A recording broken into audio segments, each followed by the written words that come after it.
DPR mendukung tindakan hukum harus diberlakukan kepada Aibda R karena atas tindakannya membuat seorang siswa SMK di Semarang, Jawa Tengah tewas. Kompolnas pun sudah melihat CCTV saat Aibda R menembak siswa SMK Sabtu malam 23 November 2024.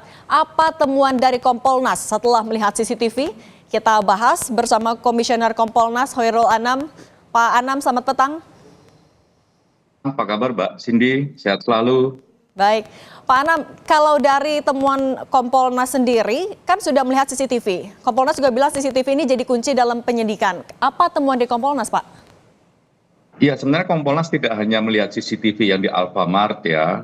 Kompolnas juga melihat beberapa jejak digital yang lainnya, termasuk juga kami juga bertemu dengan anak-anak tersebut, ya, baik yang juga luka tembak di tangan, maupun yang naik motor dan sebagainya, dan kami sandingkan dengan CCTV itu, sehingga memang kerangka peristiwanya jauh lebih jelas.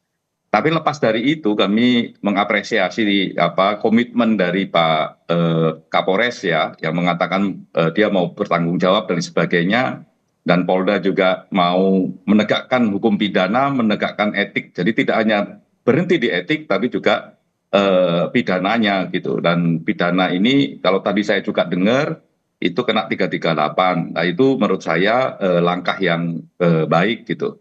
Nah belajar dari proses ini sebenarnya, seandainya sejak awal ya juga diumumkan, kalau nggak bisa diumumkan ya minimal dikasih tahu kepada keluarga korban CCTV yang tadi diputar di Komisi 3, saya kira dinamika publiknya akan lebih mengarah bagaimana penegakan hukumnya, nggak kemana-mana. Nah ini semoga pengalaman yang terjadi di Polres Semarang tidak terjadi di Polres-Polres yang lain. Artinya kalau ada kasus transparan, itu kata kuncinya, tidak hanya profesional dalam konteks penegakan hukumnya, tapi juga transparan kepada keluarga korban, termasuk juga kepada publik luas. Nah, soal transparan ini Pak Anam, kan juga soal motifnya masih jadi pertanyaan. Dari Kapolres bilang ini terjadi ketika mau melerai, tapi kalau dari Propam bilang karena motornya dipepet. Sebenarnya kalau temuan Kompolnas motifnya yang mana? Kami menunggu hasil dari lapor digital itu, karena kalau dengan kualitas CCTV atau kualitas yang lain ya, rekam jejak digital yang lain ya masih bisa ada multitafsir. Tapi kalau dengan lapor dia bisa lebih jelas, dia bisa lebih terang, nah itu bisa lebih jelas peristiwanya. Tapi memang pokok utamanya harus berangkat dari jejak digital itu. Nah, kita lagi menunggu itu. Apakah itu serempetan ataukah tidak serempetan, ataukah itu menghindar gitu ya. Yang pasti kan memang 4 sepeda motor itu memang keluar marka jalan, harusnya dia di sebelah kiri agak ke kanan gitu. Apakah terjadi serempetan ataukah tidak, ya CCTV itu bisa menjelaskan, dan rekam jejak digital yang lain juga bisa menjelaskan konteks peristiwanya.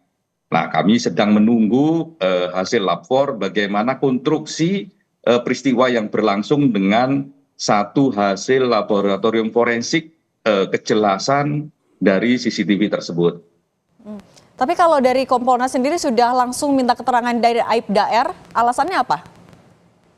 Iya, alasannya dia sebut memang dia melihat orang naik motor gitu ya, agak ke sisi kanan melanggar marka jalannya dia, ya, sehingga dia berhenti dan agak minggir ke ke sebelah bahu jalan. Habis itu nengok yang naik motor tersebut kok berbalik arah, makanya dia balik arah, terus ya itu naruh sepedanya terus melakukan penembakan. Pak Anam, juga dari DPR bilang kalau Aibda R gagal menilai situasi. Kemudian juga dari Polda sudah mengakui ini adalah tindakan yang berlebihan. Dari Kompolnas juga mencermati hal yang sama. Sejak awal temuan kami demikian, ada excessive use of force atau bahasanya Pak Kapolres excessive action gitu ya. Tapi ini memang satu tindakan eksesif berlebihan gitu. Kalau memang mau nangani misalnya 4 motor yang cepat jalannya itu kan ya bisa berhenti atau bisa nelpon anggota yang lain dan sebagainya. Bisa seperti itu sebenarnya. Sehingga tidak mengambil sikap langsung melakukan tindakan yang berlebihan tersebut. Gitu. Oke, baik. Pak Anam, terima kasih sudah berbagi di Kompas Petang. Sehat selalu, Pak Anam. Terima kasih.